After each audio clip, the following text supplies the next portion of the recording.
Hello बच्चों, let's read the question. The question is 2 point charges A and B of value 15 microcoulomb and plus 9 microcoulomb are kept 18 centimeter apart in air. Calculate the work done when charge B is moved by 3 centimeter towards A. तो हमें क्या निकालना है, work done निकालना है अगर मैं charge B को मूव कराऊं 3 सेंटीमीटर टूवर्ड्स A। तो देखिए इस क्वेश्चन को सॉल्व करने में हम जो कॉन्सेप्ट यहाँ पर यूज करेंगे, हम जानते हैं कि जब भी हम किसी चार्ज को एक जगह से दूसरी जगह पर शिफ्ट करते हैं तो हमें क्या करना पड़ता है, वर्क डन करना पड़ता है। और वो वर्क डन जो मेरा होता है वो चेंज इन पोटेंशियल एनर्जी के बराबर होता है, मतलब you final minus U initial के बराबर होता है। तो यही कॉन्सेप्ट हम यहाँ पर यूज करेंगे। ठीक है, तो अब हमें सिचुएशन जो दे रखी है वो हमें क्या गिवन है कि दो चार्जेस है मेरे पास।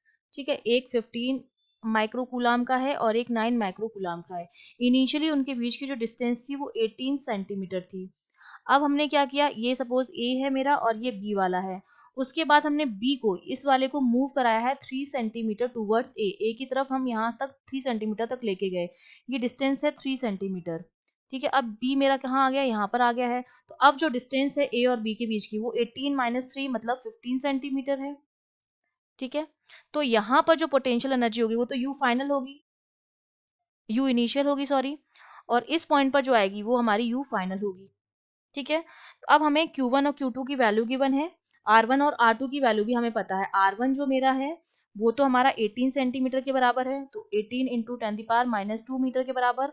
और R2 जो अब जो डिस्टेंस है वो 15 सेंटीमीटर है, 18 माइनस 3 सेंटीमीटर चला है ए की तरफ। तो अब 3 सेंटीमीटर कम हो गया 18 में से, तो अब कितना बचा है 15 इंटू 10⁻⁻2 मीटर। ठीक है, तो हम वर्क डन जब लिखेंगे, क्योंकि हम जानते हैं कि हमारी जो एनर्जी होती है पोटेंशियल एनर्जी वो हमारी क्या होती है, के Q1 Q2 अपॉन आर। तो यहाँ पर मैं लिख सकती हूँ W equals to U final minus U initial. तो ये हो जाएगा के Q1 Q2 अपॉन फाइनल में हमारा R2 था। ठीक है, तो R2 माइनस के Q1 Q2 अपॉन R1, ये इनिशियल हो गई, ये U फाइनल की वैल्यू है और ये U इनिशियल की वैल्यू है। तो के Q1 Q2 तो हमारा क्या आ जाएगा, बाहर आ जाएगा। तो W इक्वल्स टू क्या हो जाएगा, के Q1 Q2 बाहर आ गया, ब्रैकेट में बचा हमारे पास 1 upon R2 minus 1 upon R1। अब सिर्फ वैल्यूज पुट करनी है। तो देखिए के होता है 9 इंटू 10⁻9, Q1 दे रखा है 15 इंटू माइक्रो है तो 10⁻⁻6 इंटू Q2 है 9 माइक्रोकुलाम 10⁻⁻6।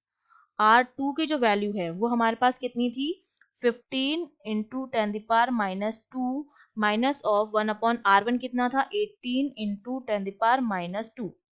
ठीक है, ये सारी वैल्यूज रखे जब हम इसको सॉल्व करेंगे तो वर्क डन जो आता है मेरे पास finally that will be coming out to be 1.35 joule. इतना वर्क डन जो है वो हमें करना पड़ेगा अगर मैं चार्ज बी को 3 सेंटीमीटर ए की तरफ लेकर जाऊंगी, 1.35 joule. I hope you understood well, all the best.